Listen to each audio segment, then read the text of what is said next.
Welcome, and let's dive into some cards together.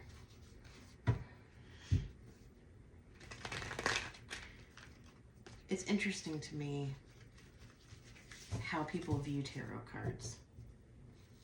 I mean, not everybody, but they fear them. But they're just a tool. It's just a tool to help you tap into your subconscious. Can we tell the future with cards? I mean, yes and no, I suppose. I mean, the way that I use the cards and the way that I believe, I would say no. You can't tell the future with any certainty. Things are always moving, things are always changing. And we're always writing our path, right?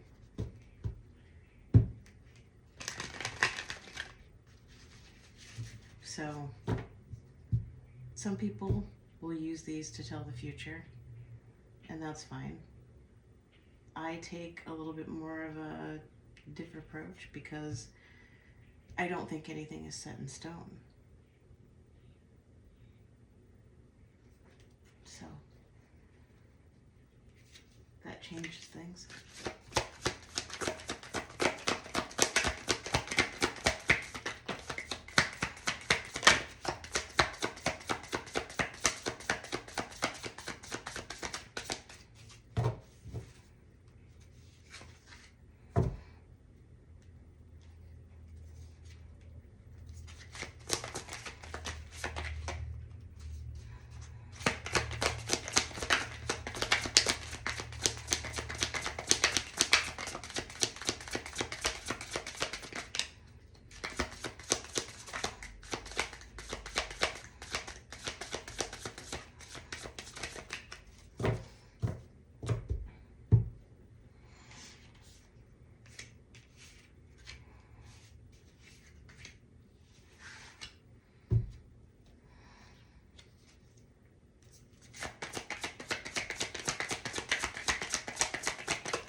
Okay.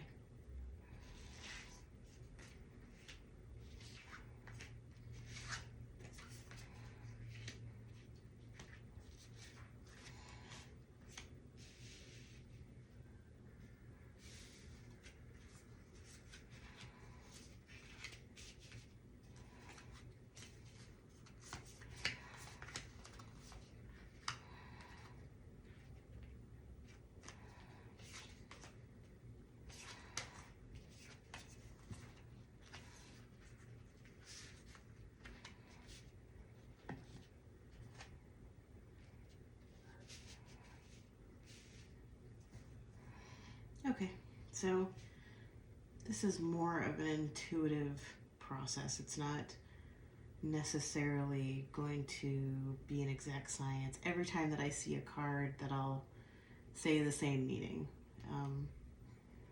That's because as the cards fall out, where they are in relation to other cards, it makes a difference.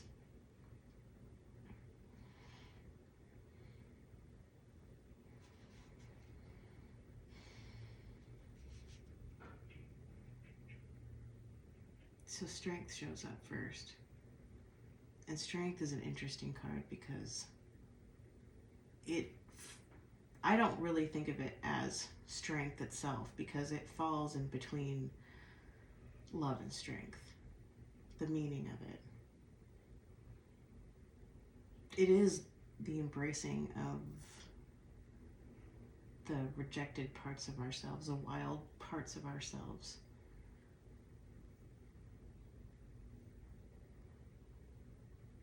acceptance, responsibility.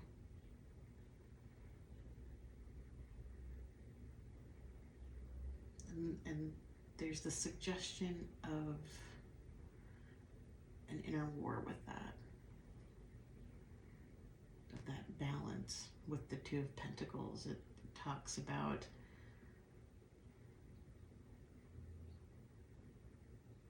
trying to find that perfect balance in the midst of turbulence, challenges, complications.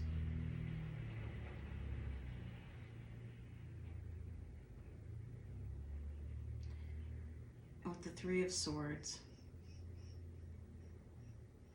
which can look so painful, and it is painful, the Three of Swords.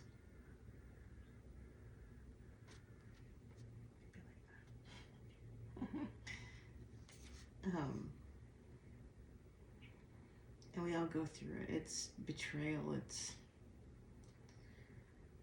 that pit of despair where you feel like you can't climb out again.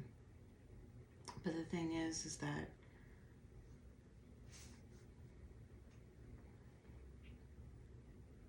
pain is what can bring about beauty.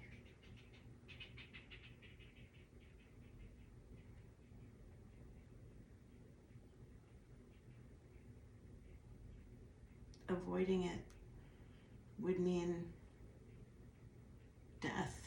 You know, you wouldn't ever grow. You would just stay the same.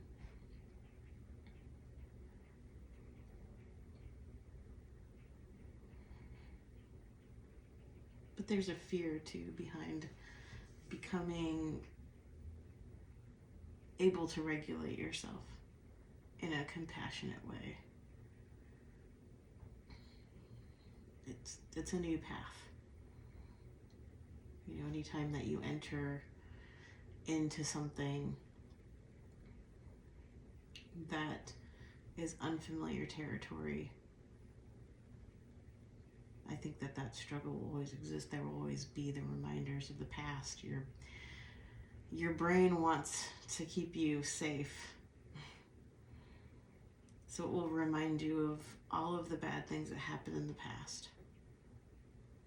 But when you look through that lens, that's all you're going to see. With the Page of Pentacles,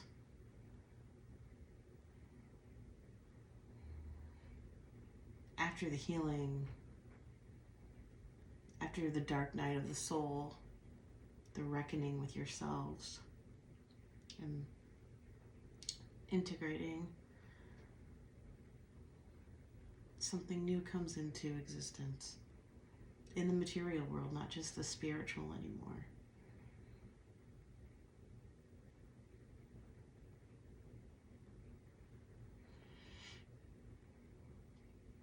Because there's a clarity.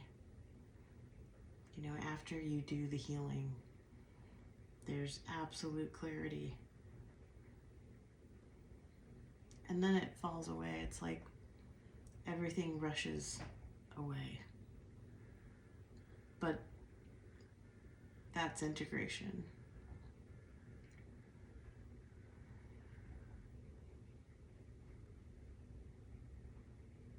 Integration leading to creation and balance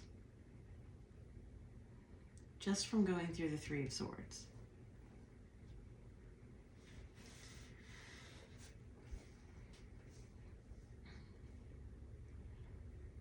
That is present potential, you know, going through this, leading to this, and ultimately to this. A real sense of sovereignty with the Nine of Pentacles, of being able to stand on your own 2 feet. Because as you reintroduce yourself to parts that have been in the shadow for a long time, that you're constantly repressing, They just become a part of you instead of the enemy that you're always avoiding.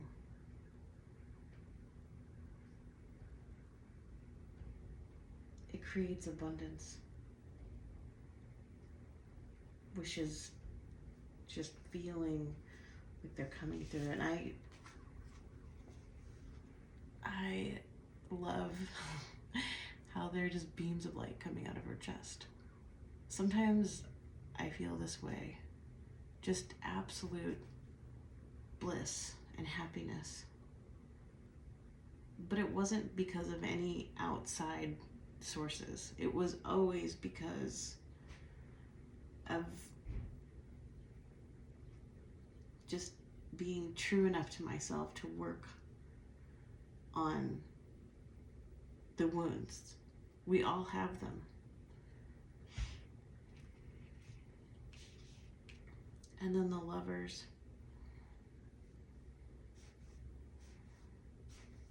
They are sacred mirrors of each other.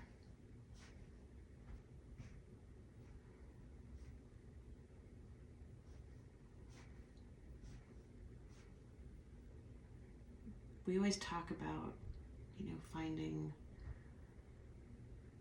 the perfect mate. And I've been in relationships before where it just was me constantly measuring them. That's not partnership.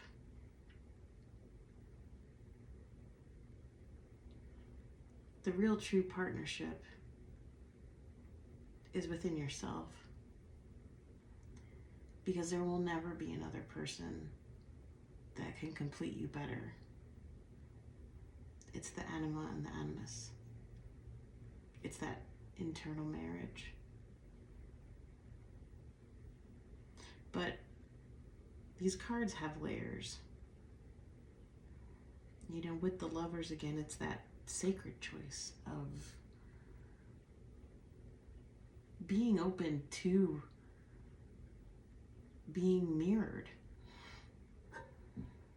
Because that's really all our interactions are with other people. It's just mirroring things back to ourselves.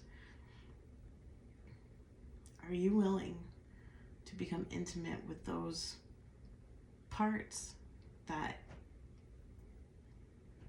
you've tried to push down, hide from,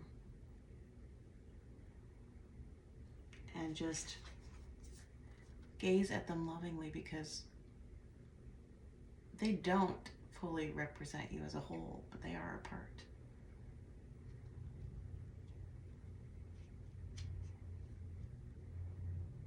And being able to embrace those parts, again, integration, it's embodiment. So, on the bottom of the deck is the Eight of Cups. Cups are emotions. But sometimes a cup can look beautiful and attractive, and you want that cup. Maybe it's because of how you feel others perceive you because of it. So a decision has to be made of what you walk towards. Going on that journey to really make a choice that will end up working for you better than any other.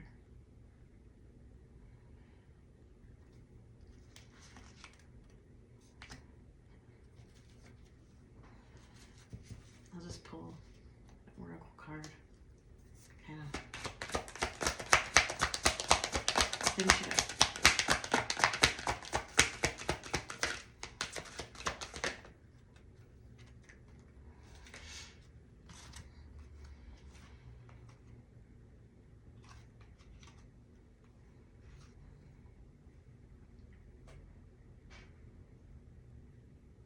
So I got between worlds.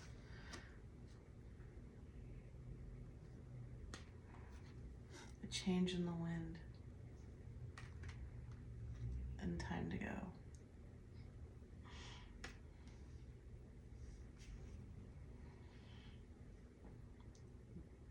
Oftentimes, and I think this is a reflection of the process of healing. You do find yourself between worlds. You find yourself enmeshed in the invisible as well as the physical.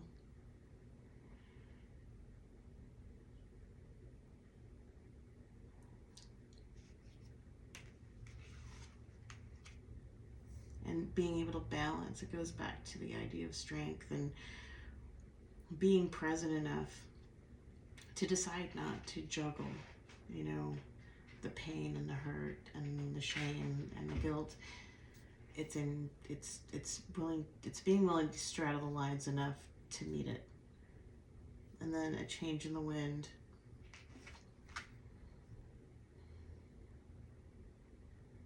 It just feels like when things just suddenly happen out of nowhere. Not quite a tower moment, but more about clarity and movement.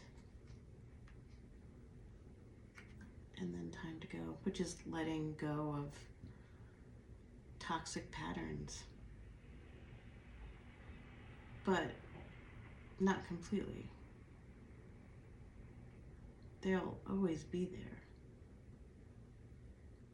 You just have to be present enough, self-aware enough to integrate them. Okay. Well, this is a really long video. But that's it.